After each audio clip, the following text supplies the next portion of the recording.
ගෙදර හුරතලයට සතෙක් ඇති කරනවා නම් අනිවාර්යයෙන්ම ඒ සතාගේ වෙනසක් ඒ ගෙදර සත්තු හදන කෙනාට අනිවාර්යයෙන්ම දැනෙනවා. හොඳට සෙල්ලම් කර කර හිටපු පූසී එක දවසක් කන්නේ බොන්නේ නැතුව මේ පැත්තකට වෙලා හිටියා. කියන්නේ මේසෙ අස්සට වෙලා එයාගේ පූස් ගෙදර ඉන්න පොඩි පූස් පැටියත් එක්ක සෙල්ලම් කරන්නේ නැතුව හැංගිලා වගේ හිටියා. ඊට පස්සේ කෝකටත් කියලා ඊළඟ දවස මම වේට් කෙනෙක් ගාවට පස්සේ ඩොක්ටර් චෙක් කරලා බලලා කිව්වා පූසිට එයාගේ ගර්භාෂය කුණු වෙලා කියලා.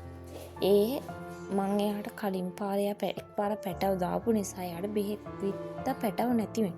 ඒක මාස 6ට බෙහෙත් 3 පාරක් විදින්න මං එකයි විද්දේ ආයෙ මං විද්දේ නෑ. ඒ බෙහෙත සැර වෙලා තමයි මෙයාගේ ගර්භාෂය කුණු වෙලා තියෙන්නේ.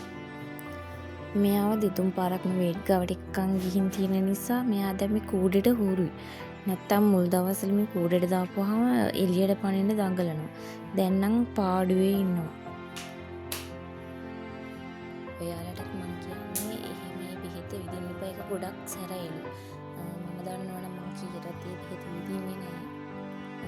පූසගේ වෙනසක් දැක්ක නිසා තමයි මම වේට් කෙනෙක් ගාවට අරන් ගියේ. ලොකු පූසිව කූඩේට දාලා ටිකක් කළා තිබ්බා මට යන්න වාහනයක් එනකන්. ඒ තියෙන ටිකට තමයි මේ චූටි පූස් පැටියා මේ ලොකු පූසිව හොයන්නේ. ඒ ලොකු පූසිගේ පැටියක් නෙවෙයි මෙයා මම ගෙනාවේ මගේ යාළුවෙක්ගෙන්. ලොකු පූසි පොඩි පූසි හරිම ආදරෙන් ඉන්නේ. දැන් මෙයා ලොකු පූසි කූඩේ ඉන්න නිසා මේ පොඩි පූසි එයා ළඟටම වෙලා ඉන්නවා.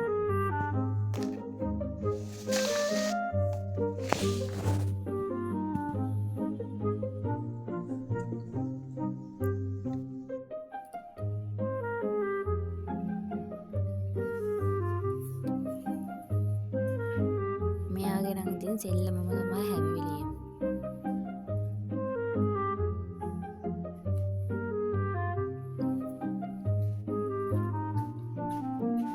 පොඩි පැටියට ඉතින් සෙල්ලමම තමයි. එයාගේ අම්මා කූඩේස් හිටිය කියලා නෑ. එයාට සෙල්ලම් කරන්න තමයි. පූසි වරයි යන වීල කාවා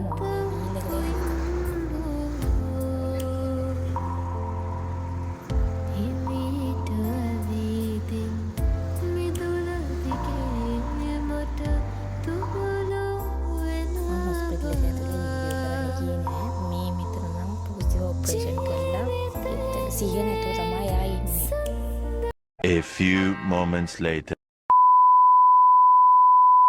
ඔපරේෂන් කළා මේ තමා ගෙදර ගෙනාපු දවස ගේදි සිහිය තිබ්බේ නෑ. පැය 3-4කට විතර පස්සේ තමයි සිහිය ආවේ පූසිට.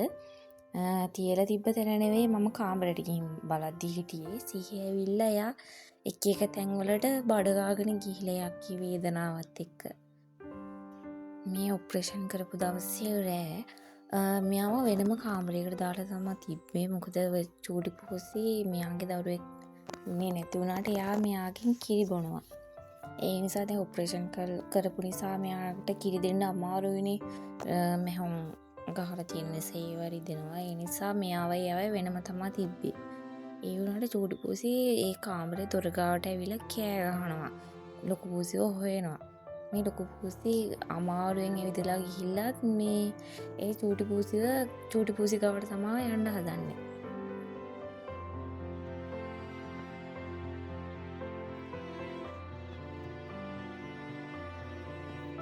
කොහොමරි හිමීට අඩේ තියලා ඇවිදලා දොර ගාවට ගියා. චූටි පූසි ඉන්නේ දොරෙන් එහා පැත්තේ. එයා කෑ ගහන නිසා තමයි මේ ලොකු පූසි යව හොයන් යන්නේ දොර ගාවට. අනේ මන්ද මේ දෙන්න ගාන පුදුම ආදරයක් තියෙන ගෙනාවු දවසේ. මෙයාගේ පැටියෙක් උනේ නැතුණාට මෙයා චූටි පූසිට මහාරම ආදරේ. එයාගේ දරුවෙක්ට වගේ තමයි බලන්නේ. චූටි පූසිත් එහෙමයි. දොර ගාවට වෙලා ඉඳලා කෝලම් කරන. එයාට ඇතුළට එන්න බෑනේ. හොයනවා එයා අම්මව.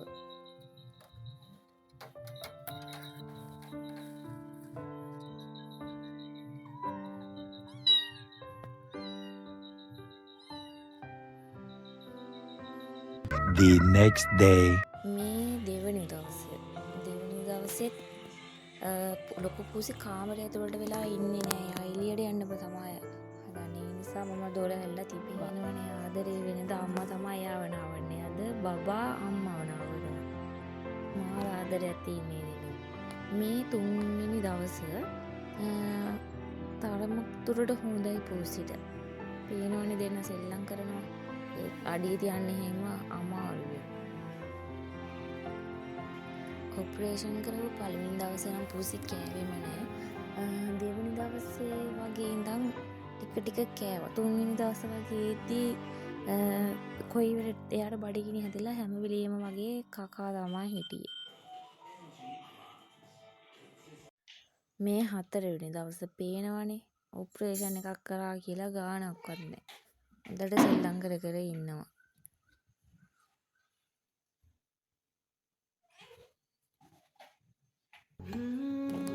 මේ තමයි 5 වෙනි දවස. එයාට ටිකක් දුක හිතිලා වගේ මං ළඟට එවිලා ඉන්න. එයාට මං වඩා ගන්නේ නෑ මේ දවස් ටිකේ. බෙහෙත් පොවන්න සැර කරනවා. ඒ නිසා දුක හිතිලාද මන්ද මගේ ළඟට එවිලා කෑ ගහනවා එයා. ඒ නිසා මං ටිකක් එයාගේ ඔළුව එහෙම අත ගෑවා. අර පුටුවට නගින්න බැරුව තමයි එයා ඔය ඉන්නේ. මේ 7 වෙනි දවස ඔපරේෂන් එක කරලා හරියටම සතියයි. දැන් නම් තුවාලේ වේලිලා තියෙන්නේ.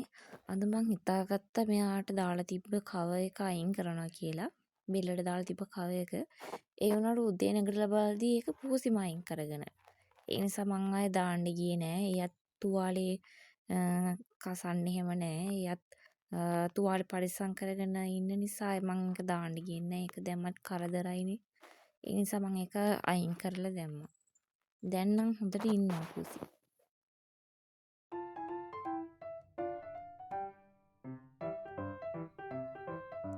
පේනවනේ දෙන්නගේ දැඟලිල්ල. දැන් නම් හොඳටම හොඳයි පූසිට. මම නම් දන්න කෙනෙක්ටත් කියන්නේ බෙහෙත් නම් විදින්න එපා. ඒක සැර වැඩි. ඒකෙන් ගර්භාෂය කුණු වෙනවා. අනික ගර්භාෂය කුණු වෙලා මේ පස්සේ එක වකුගඩු වලට එහෙමත් බලපානවලු. ඔයාලත් හදනවා නම් පූසෝ පැටව හදන්න කරදරයි නම් පූසිව එකපාරක් පැටව දාන්න දීලා ඔපරේෂන් කරන්න. ඒක තමයි හොඳම සහ ආරක්ෂම වැඩේ.